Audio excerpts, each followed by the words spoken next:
Chanjaya Radhikaya Tidale Krishnaya Krishna Bhaktaya Sadhaguptaya Namo Namaha Vanchakalpaturviyascha Kripasindhudevacha Patitanam Bhavanebhyo Vaishnavebhyo Namo Namaha Jaya Shri Krishna Chaitanya Prabhu Nityananda Shri Advaita Gadadhara Shivasari Shri Gaura Bhaktavinda Hare Krishna Krishna Krishna Hare Hare Hare Rama Rama Rama Hare Hare.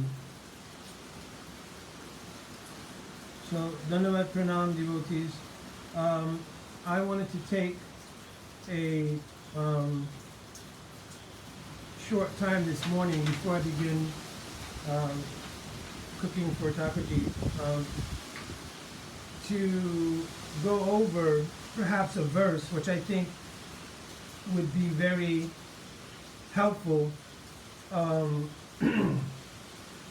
in dealing with and reconciling and understanding a great deal about both Jiva Tattva, Swarup Tattva, Swarupa Jiva Tattva, and so many things. So, of course, we are in the middle part of a weather condition here. It's hurricane or tropical storm Elsa, and I'm sitting on the back part of our small temple here, Shri Shri Radha Vallabha Mandir. So I wanted to go over this verse because, as I said, I thought it would be very, very insightful, and at the same time I'll try to be not very long in doing it. Essentially, let me give a little background. This verse comes in the first Anuched of Bhakti Sandarbha. So Srila Jiva Goswami Pad, before describing what is bhakti, what is the nature of bhakti, how one practices bhakti, he explains something that he's previously explained in Paramatma Sandarbha, which is an ontological description of Jiva Tattva. So the reason it is ontological is because Jiva Goswami has not written a history of the Jiva, because the Jivas are eternal. So what he has done is he's given a insight into the nature of what Tatashta Swabhav in a Jiva is. This same thing was elucidated with examples in the 15th chapter of Jaiva Dharma by Srila Bhaktivinoda Thakur, who himself studied very deeply the Sandarbhas of Jiva Goswami. That's written in his biography. Right? So this verse appears in the first Anuched. So before essentially beginning a discussion on bhakti and bhakti tattva, Jiva Goswami goes back over in a synopsis form the nature of the Tatashta Swabhav Jiva. So the verse begins, Paramatma Vaibhava Gonane. In other words, previously in Paramatma Sandarbha, I had discussed the nature of Paramatma Tattva. What is Paramatma? What is the power of Paramatma? What is the Paramatma? What is the glory of Paramatma? Etc. During the course of doing that, also, Cha Tatashti Shakti Rupanam, I discussed the nature of Tatashta Shakti Jivas. In discussing that, the first quality he mentions is Chid Eka Rasanam. So you put those things together. Tatastha Shakti Rupanam Chid Eka Rasanam. So he describes that the Tatastha Swabhav of the Jiva is Chid Eka Rasanam. Chid Eka Rasanam means it means neutrality, like the neutral disposition. So that's exactly what Tatastha Swabhav is. It's a neutral disposition that has the ability to be influenced by the superior Shakti of Bhagavan, Swarup Shakti, or the inferior energy of God, Maya or Avidya Shakti, right? So it has the tendency to be influenced by either one of them. So this is called a neutral position. So the word Chid Ekarasana means a neutral position, or position in which there's not a particular inclination one way or another. So of course this is ontological because we know the jivas only exist in two states. One state being the state of being eternally liberated, or the stage of being anadibada, which means bound in the material world, which we're going to come to, from time without any beginning. So now, Srila Jiva Goswami Pad says, also, anadi para tattva jnanam samsaraga bhava maya. That tatastha shakti jiva, from time without any beginning, has been involved in samsara, the creation, the cyclic creation. Samsara means the cyclic creation. Anadi means from time without any beginning. And paratattva jnana, abhav.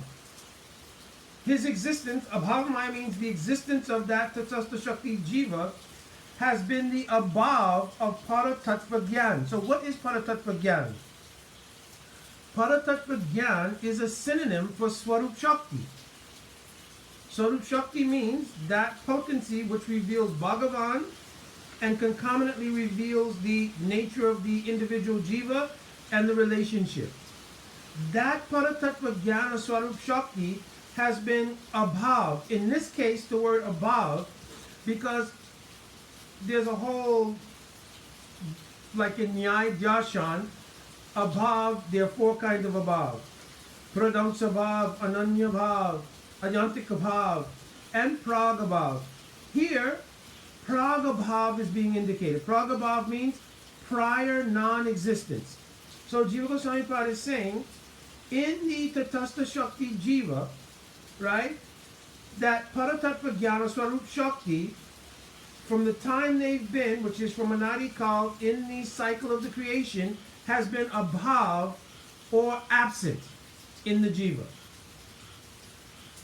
The natural result of the abhav of paratattva jnana is tad vaimukya labda chidraya, is the fault of being vaimukata towards Bhagavan.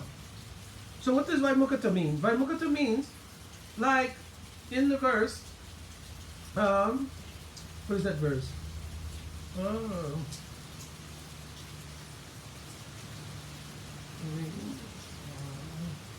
Krishna say, Bhuli Jeev, Anadi Bahiramukh. Bahiramukh and Vaimukata, it means the same thing. So it means when the Jiva has turned towards their own self-interest as opposed to the natural interest, which is in their dasitva of serving Krishna. Right? So they turn towards their own self-interest, therefore they become Vaimukata or Bahiramukh to Krishna. Right? So this arises only because of the absence of Swarup Shakti. So the revelation of the dasatva of the jiva and their natural inclination to serve Bhagavan is not present. Therefore, they have Vaimukata towards Bhagavan. The natural result of that Vaimukata, tan mayaya avritta swarup jnananam. The result of that is that their own nature, here the word swarup means nature, not siddhadeha. So their nature of being das of Krishna, their nature of being a spiritual entity, not part of the material energy, that knowledge is avrita, covered, and therefore the jiva considers themselves to be something other than the das of Krishna. When this fault of Vaimukata happens, the Avijja Shakti offers an alternative, because the jiva now, not knowing who they actually are, the Maya Shakti, Avijja Shakti, offers an alternative. So the alternative offered from Avijja is called Asmita. Asmita means, yes, I am somebody. Who am I? Then the Abhiman, Ahamkara.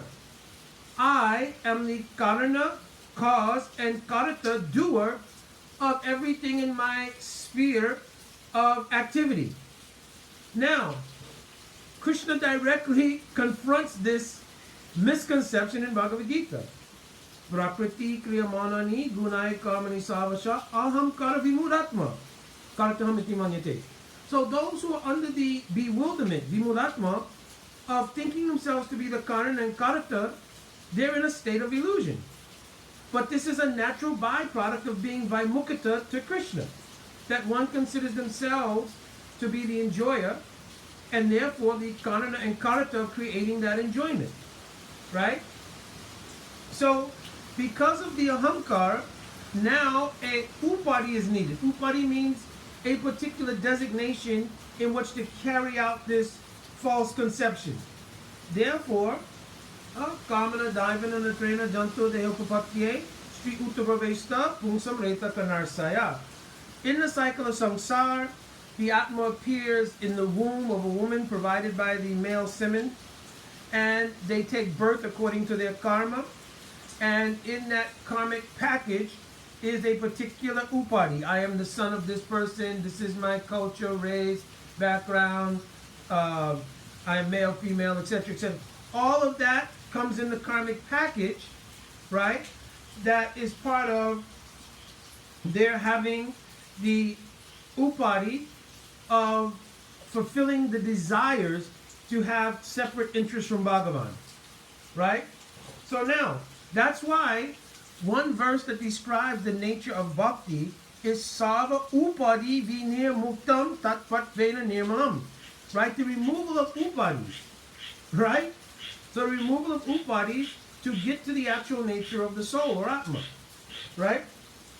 So then, Jiva Goswami says, their nature being covered, then very naturally, Taya Eva Sattva Rajas Tamo Maye Jade Pradane. So then that Atma, that Jiva, becomes influenced by the modes of nature, just as Krishna mentioned in Bhagavad Gita. Prakriti Monani Gunarkamani Savasha Ahankara Vimuratma Katamiti Mante. Actually, the Jiva thinks themselves to do of activities that are carried out by the three modes of material nature. So here, Jiva Goswami is saying, yes, once this sort of natural progression that exists from the indifference of the Jiva, the Tatashta Swabhava of the Jiva takes place, then naturally, when the ahamkar all that arises, then Sattva, Rajas, and Tamo are introduced as influences on the Jiva to cause their field of activities. So, Sachatmita Bhavanam, Jivanam, Samsara Dukam Cha Ganapitam.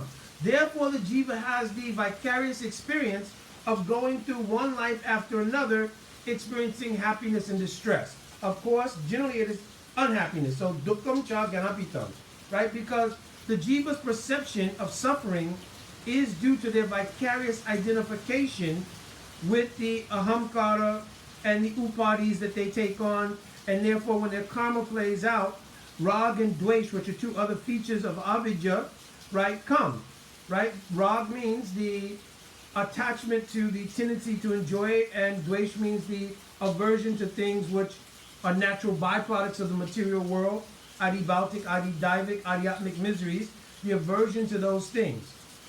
Now the power of the avidya shakti is that it fully consumes the jiva. So abhinavesh is the fifth factor of avidya, which means that the jiva cannot extricate themselves from the influence of Maya. That's also explained in the 11th canto, chapter 22, maybe verse 10, right?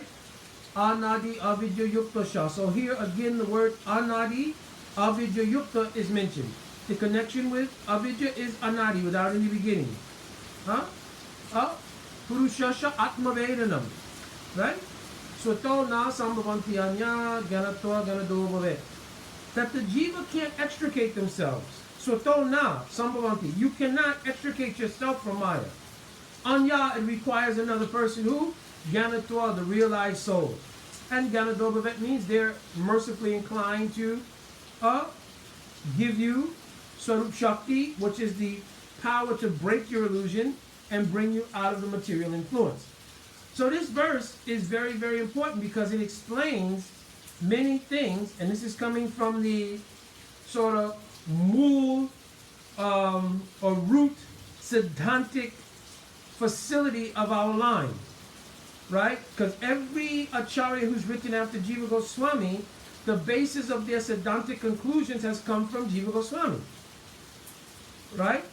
So this is the root of the Jiva Tattva. This is the root. So now you read 15th chapter of Jaiva Dharma, 16th chapter of Jaiva Dharma, right? Now, whatever you have read there is a synopsis, explanation, elucidation, or narrative that encapsulates the best form of preaching at that time, because Bhaktivinoda Thakur clearly says in the 15th chapter of Jaiva Dharma that I have explained to touch the Swabhav, to Brajanath, in this way, because the jivas in general are pramad. Pramad means they are distracted by their influence from the material energy, and therefore they don't have capacity in general to accommodate, for instance, the nuances of the vichar given in the Siddhanta by Jiva Goswami Pad. Right? If our Srila Prabhupada had showed up in the Western world and tried to explain what is Paramatma Sandarbha, what is the nature of all Siddhanta like given here, I don't know that it would have been digestible. My speculation is it wouldn't have, right, except for some rare individuals. It would not have been digestible. Therefore, to encapsulate the same thing in a narrative which could be digested by new aspirants and allow their maturation doing Nam Bhajan and Anugachita Sadhus to take place, and then in that unfoldment, they would naturally come to a place where the perception of this kind of Siddhanta of Jiva Goswami could then become reconciled or clear, and therefore they'd have the foundational Siddhantic basis by which to look at everything else. Right? So again, I wanted to make this short, but I thought you can find this verse in the first Anuched of Bhakti Sandarbha. I would highly recommend it. It is an excellent verse that encapsulates Jiva Tattva in a very succinct and at the same time detailed way. So the weather is picking up out here. I guess you can hear in the background. And I need to start my Seva Patakaji. So I just wanted to do that, to give this verse and give some explanation of the verse, simple explanation of the verse. And then, devotees can even have the reference to that verse. And also, they can use it as a template to start to apply to other considerations regarding Jiva Tattva, even the Swarupa of the Jiva, which we had a big discussion on the other day. All right, my Dandavat Pranam. I pray all devotees give me your causeless mercy and blessings to try to continue seva to the Lotus feet of my Guru Padapadma, Nittalila, Ravishtom Vishnu Pada Paramahamsa, Stotara Sutta Sisiman, to the Bhakti Vedat Narayan Goswami Maharaj, and also our Guru Varga. And Jai Dandavat Pranam, Jai Radhe Radhe.